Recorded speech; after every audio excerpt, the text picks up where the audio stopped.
Breaking news చూస్తున్నాం. Lady don రజితను Nellore జిల్లా Saidapuram PS లో 2 రోజు విచారణ చేస్తున్నారు. రాపూరు సిఐ శ్రీనివాసరావు ఆధ్వర్యంలో విచారణ జరుగుతోంది. రజిత మోసం చేసిందని కలిచేడుకు చెందిన చందన ఫిర్యాదు చేశారు. ఎస్బీఐలో ఉద్యోగం ఇప్పిస్తానని 52 లక్షలు తీసుకుని మోసం చేశారని ఆరోపించారు. ఇక ఉద్యోగాల పేరుతో కోట్ల రూపాయలు వసూలు చేసినట్లు రజితపై ఆరోపణలు వచ్చాయి. ఇక తొలి రోజు విచారణలో కీలక విషయాలను పోలీసులు సేకరించారు. నేటితో రజిత కస్టడీ ముగియనుంది. అయితే ఆమెను కేసు నుంచి కాపాడేందుకు కొందరు రాజకీయ నేతలు కూడా రంగంలోకి దిగారని తెలుస్తోంది.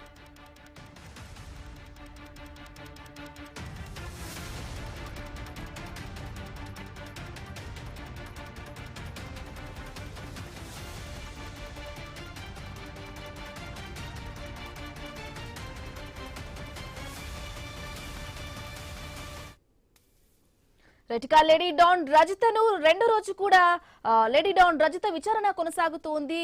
దీనికి సంబంధించిన కంప్లీట్ డీటెయిల్ అందించడానికి మా ప్రతినిధి సాగర్ రెడ్డి ఫోన్ ద్వారా అందిస్తారు. సాగర్ రెడ్డి, ఉద్యోగాల పేరిట భారీగా మోసాలు చేసి అనేక మందిని బురిడి కొట్టించిన లేడీ డాన్ రజిత, నెల్లూరు జిల్లాకు సంబంధించిన రజితని పోలీస్ కస్టడీ 2వ రోజు ముగిసింది కాసేపటి క్రితమే. అంటే ఏమని సైదాపురం మండలం కల్చర్ గ్రామానికి చెందిన పూజారి చందన అనే ఓ యువత ఇచ్చిన ఫిర్యాదు మేరకు ఎస్బీఐ బ్యాంకులో తనకు ఉద్యోగం ఇప్పిస్తానని చెప్పి 53 లక్షల రూపాయలకు పైగా తీసుకున్న తర్వాత మోసపోయానని గ్రహించి సైదాపురం పోలీస్ స్టేషన్ లో ఫిర్యాదు చేసింది. అనంతరం అంటే గతంలో 2 సంవత్సరాల క్రితమే ఫిర్యాదు చేసినప్పటికీ ఇటీవల ఆమెను అరెస్ట్ చేసి జైలుకు పంపించారు నెల్లూరు జిల్లా కేంద్ర కారాగారానికి. అనంతరం మరిన్ని వివరాలు రాబట్టేందుకు సైదాపురం పోలీసులు 2 రోజులు పోలీస్ కస్టడీకి రజితను తీసుకున్నారు. నిన్న మధ్యాహ్నం నుంచి కూడా ఈ పోలీస్ కస్టడీ కొనసాగుతుంది. ఈ పోలీస్ కస్టడీలో ఇన్వెస్టిగేషన్ ఆఫీసర్ గా సైదాపురం ఎస్ఐ దుర్గా ప్రసాద్ కావచ్చు, లేదంటే ఇటు రాపూర్ సిఐ శ్రీనివాసరావు, అలాగే కండలేరు డ్యామ్ కు సంబంధించిన మహిళా ఎస్ఐ భవానీ, ముగ్గురు కూడా ఆమెను సుదీర్ఘంగా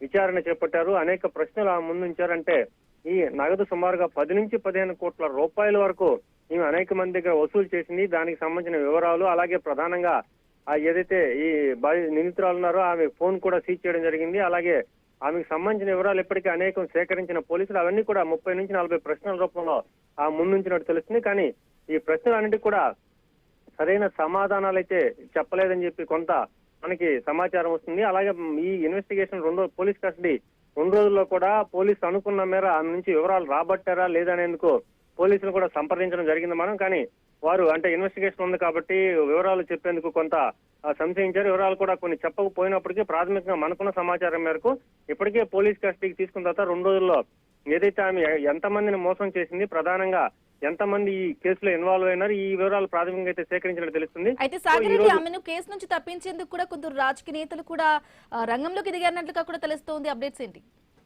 దీనికి ప్రధానంగా ఏదైతే ఈ రజితను అరెస్ట్ చేసిన తర్వాత అప్పటికే చాలా మంది లాబింగ్ గత 2-3 సంవత్సరాలుగా రజితను ఒక మాఫియా నడిపిస్తుంది. రజిత వెనక ఒక బ్యాచ్ లాగుంది.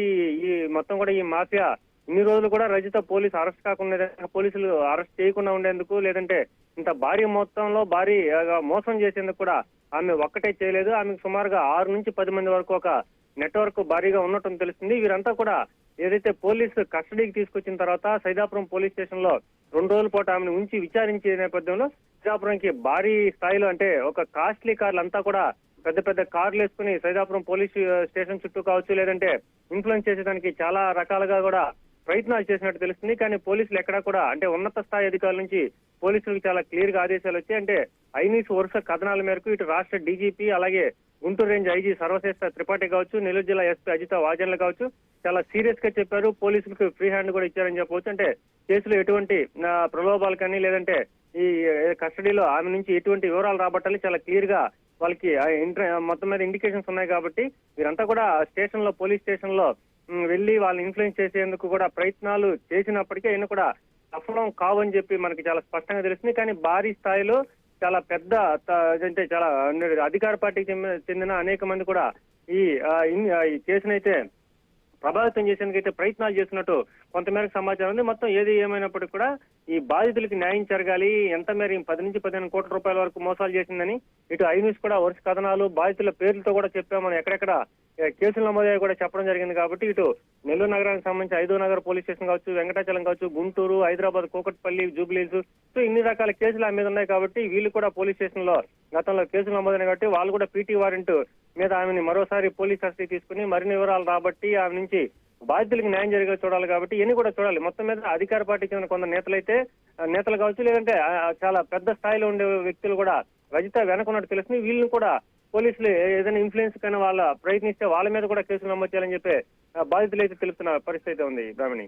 Right Sagar Reddy, thank you for the updates.